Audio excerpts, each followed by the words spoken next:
dulce, seca, agria, quieta, espumosa o hasta sin alcohol. Hoy vamos a hablar de la sidra.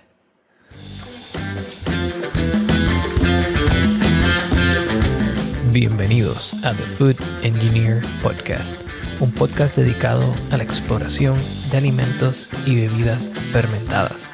Yo soy tu anfitrión, Cristian Mercado.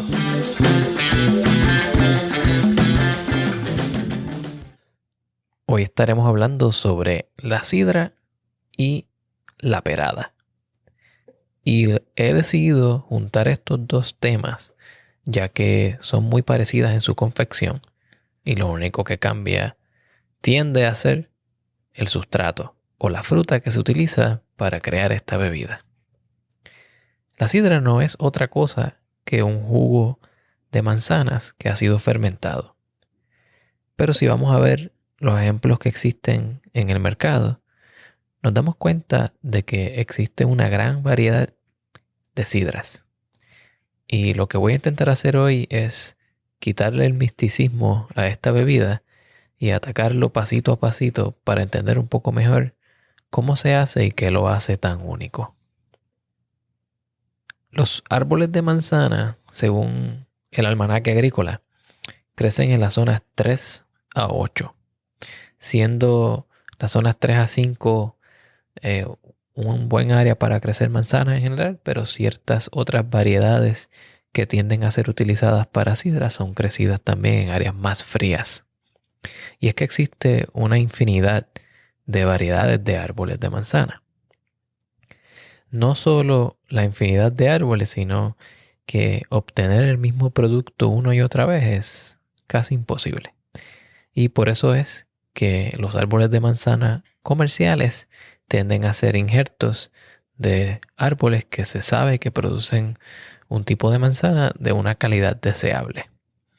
Sin embargo, cuando se hace sidra, se utiliza muchas veces otro tipo de manzana. Y es que la sidra tiende a necesitar este nivel de acidez y hasta nivel de taninos que están presentes con más normalidad en las manzanas silvestres y en ciertos tipos de manzanas que se le denomina manzanas de sidra. Pero vamos a hablar un poco más de qué es la sidra y sus características. Si vamos a hablar de aroma y gusto con respecto a la sidra, vamos a usar las características que utiliza el Beer Judge Certification Program para las competencias de sidra. Y es que esta guía del Beer Judge Certification Program o BJCP es bien detallada con respecto a los estilos y características primordiales de la sidra. La sidra no tiende a tener un aroma muy fuerte o frutoso. Y esto es porque si vemos en la mayor parte de los jugos de frutas que son fermentados, una vez fermentados, muchas de las características que asociamos con la fruta se pierden o cambian a otro tipo de características.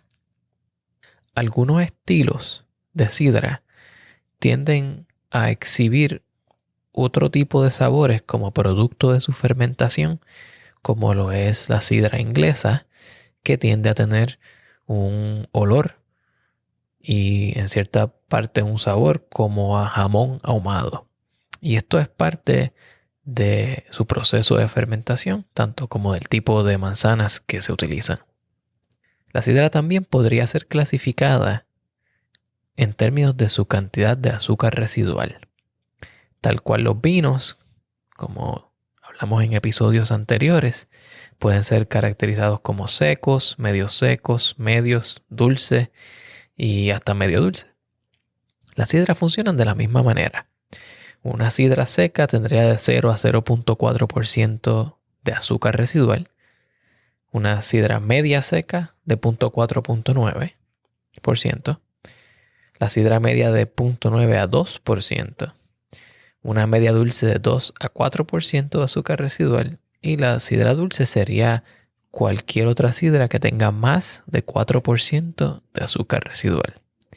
Y esto se determina básicamente haciendo una prueba donde se mide la cantidad de azúcares en gramos por litro y se determina cuánto por ciento queda en esa solución luego de que el producto ha sido terminado. Pero si hablamos de azúcar o nivel de dulzura, también tenemos que hablar del nivel de acidez. Y es que esta acidez es esencial para balancear el sabor de una sidra. Las manzanas que se utilizan en la sidra, como dije anteriormente, no son solamente dulces. Existen variedades que son sumamente ácidas. Y esto es porque existe un tipo de ácido que está mayormente presente en las manzanas llamado ácido málico. Y también las manzanas en su cáscara y en sus semillas y en otras partes tienden a tener taninos. Y los taninos son compuestos químicos los cuales crean una sensación táctil de aspereza. Aspereza como tener la boca seca, como taninos como los cuales tiene el vino. Y depende del nivel de manzana o de peras, porque como dije también, las peradas se hacen de manera similar. Se determina una cierta mezcla de estas manzanas para crear el perfil ideal. Ahora bien, cuando estamos haciendo una sidra, tenemos que tomar en cuenta la acidez, como dije anteriormente. Y en algunos casos se hace una fermentación simple, donde se añade la levadura, se fermenta este jugo de manzanas y se utiliza al mayor posible el perfil ya existente en la manzana. Sin embargo, el ácido málico puede ser muy elevado en estas manzanas. Y de serlo así, algunos productores deciden ir a un paso adicional que se le llama fermentación maloláctica. Y la fermentación maloláctica no es otra cosa que convertir este ácido málico en ácido láctico con otro tipo de microorganismos. O sea, no las mismas levaduras que fueron utilizadas para fermentar inicialmente, sino un tipo de microorganismo distinto. Este tipo de fermentación maloláctica suaviza el perfil ácido y hace otro tipo de sabores como parte de esta fermentación secundaria, donde crea unos sabores un poco más como mantequilla, un poco más cremosos. Vamos a hablar entonces de la apariencia de una sidra. Las sidras tienden a tener una cierta translucidez, pero no siempre son completamente claras. Muchas veces, especialmente en las sidras que no son filtradas, vamos a encontrar que son un poco turbias. Pero no deben tener particulado. O sea, el tipo de turbidez debe ser de particulado en suspensión tan y tan fino que no podamos distinguir los pedazos de particulado de la bebida como tal. Y finalmente, en cuestiones de apariencia, la sidra puede ser quieta, como un vino quieto, o puede ser efervescente, puede ser altamente carbonatada. Y esto lo vemos en algunos ejemplos comerciales de sidra que tienden a tener un alto nivel de carbonatación. En términos de textura, el cuerpo y la sustancia de una sidra debe ser más o menos como la de un vino ligero. O sea, no debe ser tan alto en alcohol. El perfil tánico debería ser balanceado con la dulzura. Y los sabores no son tan fuertes como, digamos, un vino tinto, un Cabernet Sauvignon. En algunos estilos específicamente, como lo son el estilo de sidra francesa y de sidra inglesa, la astringencia de los taninos o astringencia tánica son parte del perfil de sabores, o sea, de gustos y olores que identifican a la sidra. ¿Y qué tipos de sidra existen? Bueno, como dijimos anteriormente, la BJCP, por sus siglas en inglés, establece un cierto tipo de categorías para cuando se va a competir con distintos tipos de sidras, se pueda determinar quién es el ganador en un cierto estilo. Y para esto están divididas en sidras estándares, y esto incluye también las peradas estándares, y sidras especiales o con adjuntos. Adjuntos siendo otro tipo de elementos, además del jugo o el zumo de la fruta como tal. Dentro de la sidra estándar tenemos las sidras del viejo mundo, que serían la inglesa, la francesa, e inclusive podría estar la española ahí. Y también tenemos las sidras del nuevo mundo, o sea, Estados Unidos y otro tipo de países los cuales estén produciendo sidra al momento, ya que sabemos que las manzanas crecen en muchos otros lugares. Dentro de la sidra de adjuntos tenemos los mismos estilos, siendo sidra inglesa, sidra quizás francesa, pero tenemos también adjuntos, y eso está la sidra de Nueva Inglaterra, sidra con frutas, vino de manzana, y cuando estamos hablando de vino de manzana estamos hablando de una sidra mucho más fuerte. Sidra de hielo o ice cider, que no es otra cosa que una sidra en la cual se congela para remover agua y convertirla en una sidra mucho más fuerte. Esto es un tipo le llaman destilación de hielo. Y tenemos sidras con hierbas y especias. Y de la misma manera tenemos también sidras hiperadas especiales, o sea, que no caben en ninguna otra categoría. Sin embargo, la BJCP no incluye mucha información del tipo de sidra con el cual yo crecí. Y esta es la sidra española. La sidra española está dividida en unas categorías un poco distintas. Tenemos sidra que tiene menor o igual por ciento de 4% de alcohol por volumen. Sidra extra, que tiene más de 5% de alcohol. Y tenemos sidra con zumo de frutas, o sea, sidra al cual se le añade el zumo como parte de su receta. Tenemos sidras aromatizadas, sidra de hielo, igual que en el BJCP, cóctel de sidra, que no es otra cosa que una sidra a la cual se le añade un zumo o un jugo después de que está hecha. Sidras naturales, y aquí este estilo tiende a tener sus detalles, ¿verdad? Porque la sidra natural se termina más natural por el medio de producción que por cualquier otra cosa.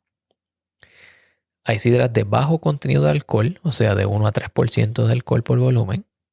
Sidras sin alcohol. Y cuando hablamos de sidras sin alcohol, estamos hablando de sidras a la cual se les remueve el alcohol por algún proceso.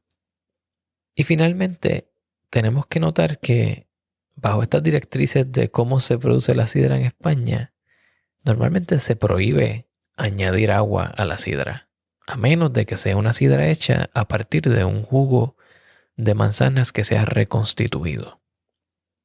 De la misma manera, no se puede añadir aromas a menos de que esté compitiendo bajo una categoría de sidras aromatizadas. Y esto nos lleva a enfocarnos un poquito más en estas sidras españolas y ver 3 estilos mayoritarios de sidra: la sidra asturiana, la sidra vasca y la sidra gallega. Estas sidras han sido producidas desde antes del año 950. Existe documentación al respecto en la cual se menciona la producción de sidra desde hace cientos de años atrás. Cuando hablamos de la sidra asturiana, estamos hablando de una sidra natural, sin dióxido de carbono, o sea, una sidra quieta. Se hace con el estilo de fabricación de tonel o trasiego y no es una sidra muy ácida. O sea, el perfil de sabores tiende a ser bastante balanceado y hasta un tanto dulce en algunos casos. Cuando hablamos de la sidra vasca, estamos hablando de una sidra la cual es fermentada en un clima más frío, con otro tipo de estilos de producción.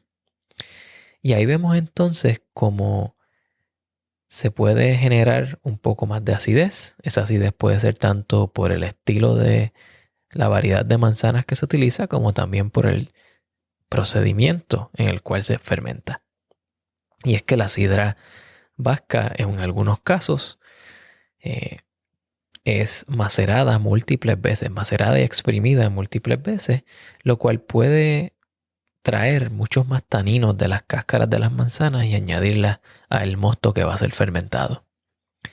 Algunos productores inclusive utilizan fermentación maloláctica para bajar un poco este perfil de acidez y entonces crear un perfil más balanceado entre los ácidos, los dulces y los taninos. Y finalmente tenemos la sidra gallega.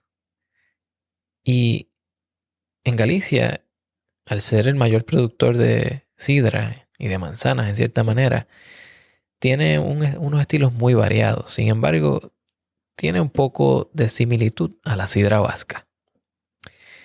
En el caso de la sidra gallega, la maceración es previa al prensado. O sea, se macera la manzana, la cual ha estado picada por un cierto tiempo, para entonces luego prensarla. Y esto es un estilo el cual depende mucho de la zona y del productor. O sea, que no todo el mundo lo hace de la misma manera. Entonces sabemos un poco más de la sidra. Tenemos sidras dulces, secas, tenemos sidras naturales, tenemos sidras hechas en barriles o toneles. Tenemos que algunas sidras utilizan una fermentación maloláctica para bajar el nivel de acidez.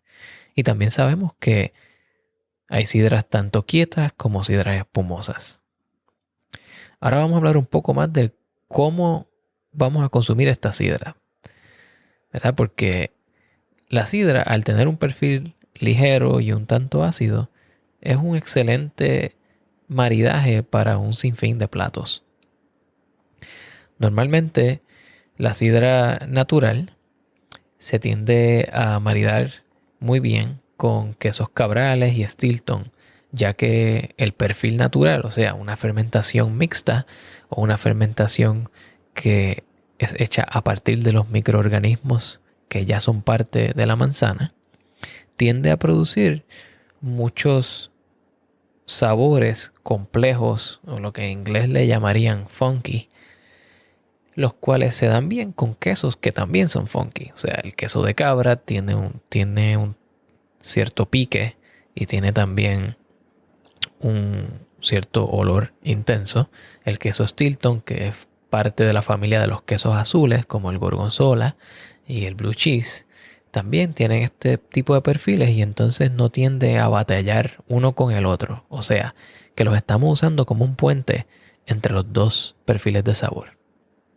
También las podemos parear con chorizos, calamares fritos, sardinas a la plancha, almejas, patatas bravas y hasta ciertos caldos que son fuertes.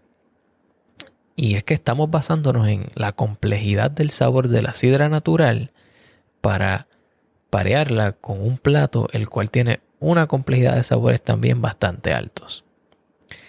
Ahora bien, existen también otro tipo de sidras, lo que le llaman sidras de nueva expresión, que van muy bien con manchego, con gouda, con brie, los cuales son quesos que digamos que son un perfil un tanto más suave, por lo menos en comparación con los quesos cabrales y Stilton.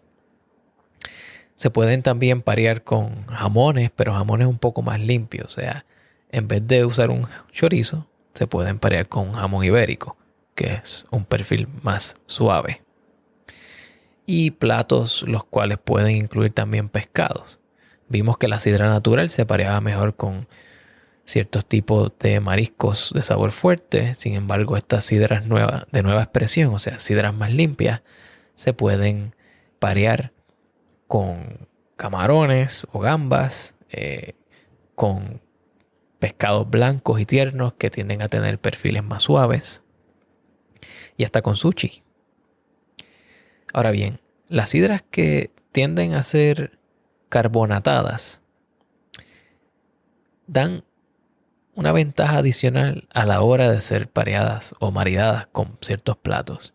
Y es que el CO2 o el dióxido de carbono sirve como una manera de limpiar el paladar entre bocados. Así que una sidra con un perfil un tanto semidulce o hasta semiseco, pero que tenga carbonatación, va a ir muy bien con quesos de cabra, cosas más fuertes con hierbas y especias, va bien con un chorizo, hasta con platos con salsas como una albóndiga con salsa, hasta un curry. Y es que estos platos, al ser intensos, pueden ocultar ciertos otros sabores. Y entonces una bebida que sea un poco más dulce que los platos y que también tenga carbonatación nos ayuda a crear un mejor balance. Sin embargo, cuando tenemos una sidra, y bien esto también aplica a las peradas, una sidra que sea también carbonatada pero seca, entonces tenemos que tener un poco más de cuidado. Y aquí estamos utilizando un poco esta regla que se utiliza en el mundo del vino, que dice que tu vino siempre debe ser igual o más dulce que la comida que te estás comiendo, ¿verdad? Así que una sidra más seca y carbonatada puede ir bien con unos quesos más como cheddar, Stilton, que siguen siendo sabores fuertes, pero no dulces. Ciertas tapas, alcachofas, que son un poquito más ácidas y no exhiben esta cierta dulzura de otras vegetales. Pueden ser con carnes a la plancha, un churrasco, con una salsa, como un chimichurri. Deben ir muy bien con una sidra que sea seca y carbonatada. Entonces tenemos finalmente las sidras dulces, las sidras de hielo, o pueden ser también el vino de manzanas. Estos van a ir con algunos platos un poco más dulces, postres. En Puerto Rico se tiende a comer el membrillo o el dulce de guayaba con queso. Este tipo de perfil junto tiende a ser un poco fuerte al paladar, así que una sidra dulce con más alcohol va a tener la capacidad de batallar e ir muy bien junto a este tipo de perfil de sabores. De la misma manera, los quesos cheddar, que tienden a cubrir el paladar con un cierto unto, los dátiles y las almendras, y inclusive hasta postres, como bizcochos. Así que hoy aprendimos un poco más de la sidra, de dónde viene, qué estilos hay, cómo se hace, los estilos principales en base a las categorías estadounidenses y en base a las categorías españolas, y un poco más de maridaje sobre la sidra. Si tienes dudas o preguntas, envíame un mensaje en mis redes sociales y me puedes conseguir como @TheFoodEngineerPodcast en Instagram y en Facebook. También, si me estás escuchando en Spotify, puedes utilizar las preguntas que están debajo del podcast y contestarlas para comunicarte conmigo. Hasta luego.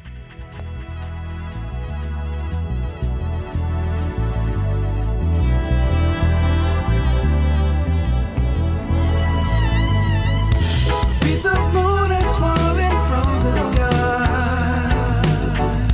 Pick it up, I know to make it mine, oh mine. La música del episodio de hoy es titulada Distant World por Fellow Marshall, una producción del señor Pedro Lavezzari. Si quieren conseguir la música del señor Pedro Lavezzari, pueden ir a Bandcamp o pueden simplemente seguir el enlace al fondo de este episodio y así apoyar a un gran artista. Gracias.